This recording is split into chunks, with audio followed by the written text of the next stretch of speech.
Assalamualaikum warahmatullahi wabarakatuh. Selamat pagi anak-anak. Nah, hari ini bagaimana kabarnya kalian? Wah, puji Tuhan baik semua ya. Nah, sebelum itu kita berdoa terlebih dahulu ya. Mari kita berdoa, mulai.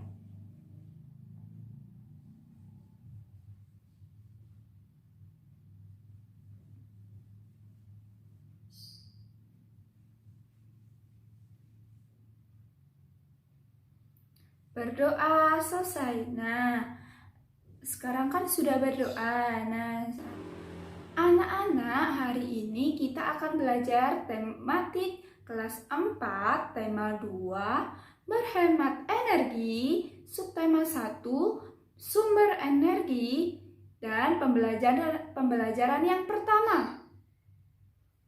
Tujuan pembelajarannya ada di sini ya. Nah, tujuan pembelajarannya kalian baca sendiri.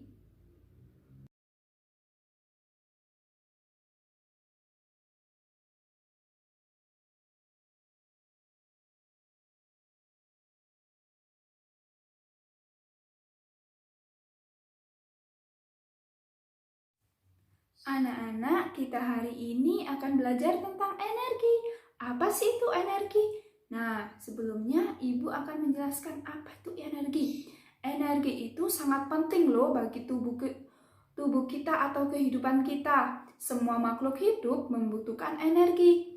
Jadi, kalau tidak ada energi, makhluk hidup tidak akan bisa melakukan aktivitas. Contohnya, manusia tidak bisa bekerja ataupun belajar dan sebagainya. Tahukah kalian sumber-sumber energi yang ada di bumi ini? Nah, sebelum itu kita akan mempelajari di subtema 1 ini tentang sumber energi. Nah, matahari memiliki peran besar dalam kehidupan karena merupakan sumber energi terbesar di bumi. Panas matahari berpengaruh terhadap aktivitas manusia dan makhluk hidup lainnya. Perlu anak ketahui bahwa matahari adalah penghasil energi panas dan cahaya terbesar di bumi. Anak-anak, bisa kan kalian mengamati gambar di samping ini? Nah, kira-kira apa ya yang menceritakan dari gambar tersebut?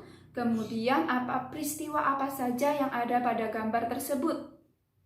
Ya, benar anak-anak, betul sekali. Jadi, dari gambar tersebut kita melihat ada seorang ibu yang sedang menjemur pakaian dengan memanfaatkan sinar matahari.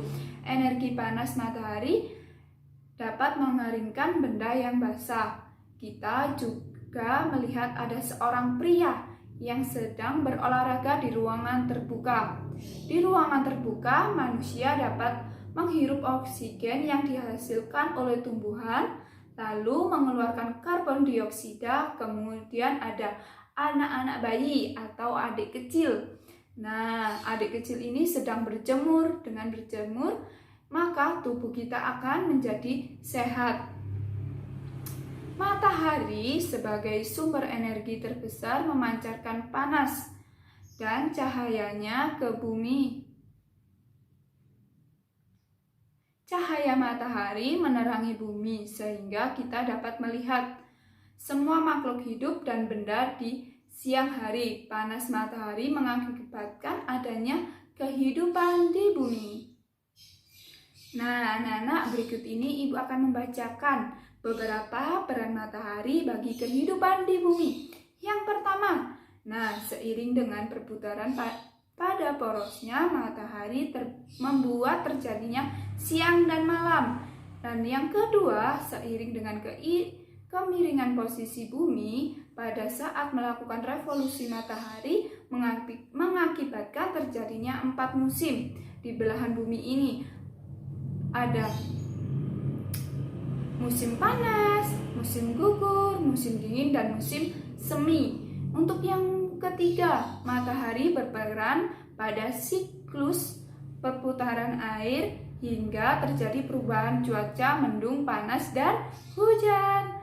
Dan yang keempat, matahari ini berperan pada proses terjadinya awan hingga terjadinya hujan membasahi daratan sehingga semua tumbuhan di darat dapat bertahan hidup.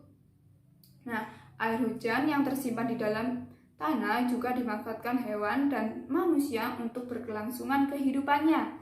Untuk yang kelima, berperan pada proses fotosintesis sehingga semua tumbuhan baik di darat dan di laut dapat hidup berkembang dan membuat cadangan makanan untuk dikonsumsi hewan dan manusia. Dan yang keenam, panas matahari mengakibatkan air laut menguap. Peristiwa ini dimanfaatkan pada proses pembuatan garam. Nah, yang ketujuh, panas matahari ini digunakan sebagai sumber energi pada panel surya yang membuat energi cahaya matahari menjadi listrik. Kemudian yang kedelapan, cahaya matahari di pagi hari juga membantu proses terjadinya vitamin D yang berguna bagi pertumbuhan tulang pada anak-anak. Nah, selanjutnya kita akan melakukan percobaan untuk membuktikan bahwa panas matahari ini sebagai sumber energi. Nah, percobaannya akan dilakukan oleh kalian semua ya, masing-masing di rumahnya masing-masing. Nah, tolong untuk disiapkan ada sapu tangan dan 1-2 kapas. Nah, setiap anak-anak mengambil 2 helai sapu tangan dan 2 lembar tisu atau 2 lembar kapas atau kertas juga. Kemudian dibasahi semua dan dijemur sehelai sapu tangan, selembar tisu dan selembar kertas di tempat yang panas, sedangkan sisanya diletakkan di tempat yang teduh atau yang tidak terkena sinar matahari. Jika sudah selesai, anak-anak bisa mengamati dan menuliskan perubahan apa yang terjadi pada benda-benda tersebut setelah 15 menit, 30 menit, dan 60 menit. Anak-anak bisa menuliskan hasil percobaan itu tadi di dalam tabel percobaan ya. Ibu sudah menyiapkan tabel percobaannya dan anak-anak bisa mengisi di dalam tabel tersebut. Jadi di sini ibu sudah menyiapkan 2 tabel, yang satu untuk tabel percobaan yang di bawah sinar matahari dan yang satu ada tabel percobaan yang di tempat yang teduh atau yang tidak terkena sinar matahari ya.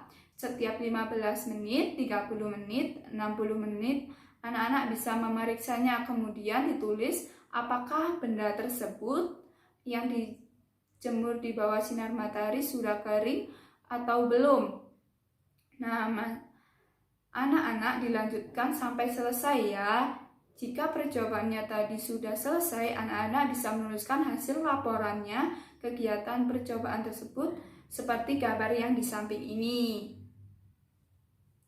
Nah, anak-anak sambil menunggu percobaan, anak-anak bisa membaca kisah Ali si biji energi. Isya Ali si biji energi.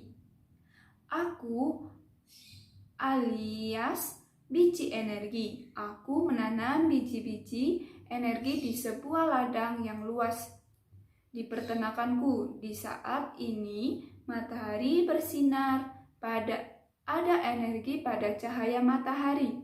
Cahaya matahari ini membantu biji-bijiku tumbuh menjadi tanaman-tanaman yang tinggi. Tanaman-tanamanku menyimpan energi itu di dalam akar, batang, daun, dan butiran biji yang baru. Dengan segera aku akan tumbuh tinggi dengan daun-daun yang lebar dan biji-biji yang baru. Kamu bisa memasak dan memakan aku supaya kamu memiliki energi. Energi itu akan membantu tubuhmu tumbuh, bergerak, dan berpikir.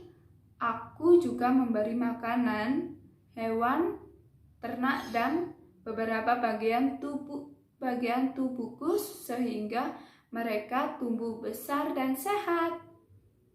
Nah, berikut ini tabel Hasil pengamatan percobaan tadi ya, anak-anak bisa membacanya dan memahaminya berdasarkan tabel pengamatan.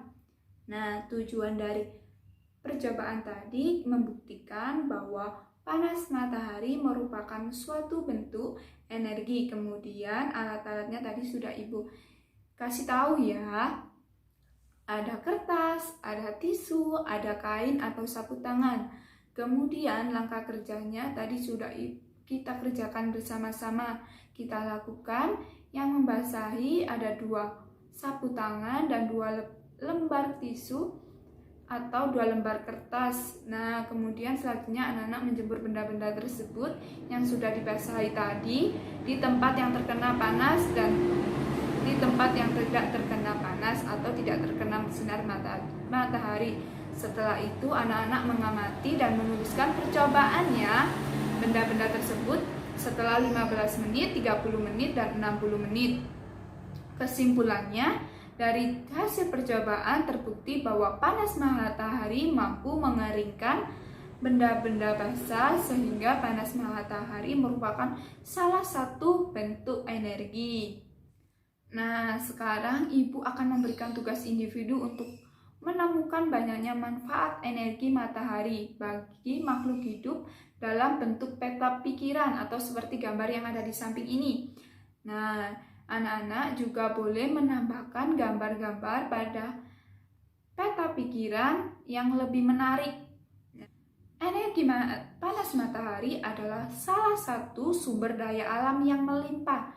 Nah, seperti jagung juga merupakan sumber daya alam yang harus dibudidayakan. Sumber daya alam tersebut diberikan Tuhan untuk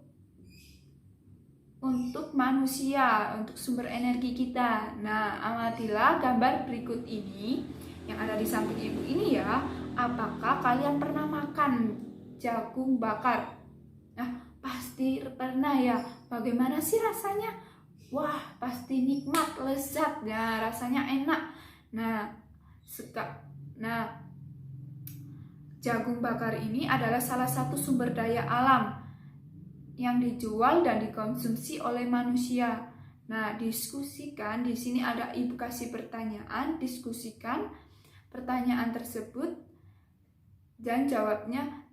Pertanyaannya Ibu kirim di WhatsApp grup ya, nanti Ibu kirim.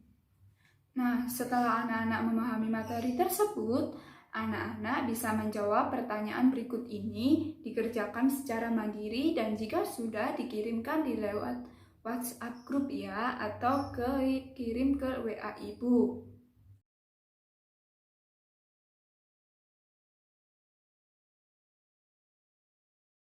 Nah, anak-anak, akhirnya kita di akhir pembelajaran ya. Kesimpulan pada pembelajaran hari ini adalah sumber energi matahari amatlah sangat penting bagi kehidupan kita, baik untuk manusia, hewan, dan tumbuhan. Selanjutnya, anak-anak juga sudah belajar ya mengenai sumber daya alam. Nah, sumber daya alam tadi dibagi menjadi 2, yaitu sumber daya alam yang dapat diperbarui dan sumber daya alam yang tidak dapat diperbarui. Apa saja sih sumber daya alam yang dapat diperbarui itu? Ya, betul sekali. Ada tumbuhan, hewan, matahari, dan angin, serta air. Kemudian, contoh dari sumber daya alam yang tidak dapat diperbarui adalah contohnya minyak bumi, emas, ya itu adalah sumber daya alam yang tidak dapat diperbarui. Nah, anak-anak, sebelum kita mengakhiri pembelajaran pada hari ini, Ibu akan mengingatkan anak-anak agar tetap menjaga kesehatan dan mematuhi protokol kesehatan ya. Kita harus menerapkan protokol kesehatan dengan 3M, memakai masker, menjaga jarak, dan mencuci tangan. Nah, pembelajaran Ibu akhiri pada hari ini. Wassalamualaikum warahmatullahi wabarakatuh.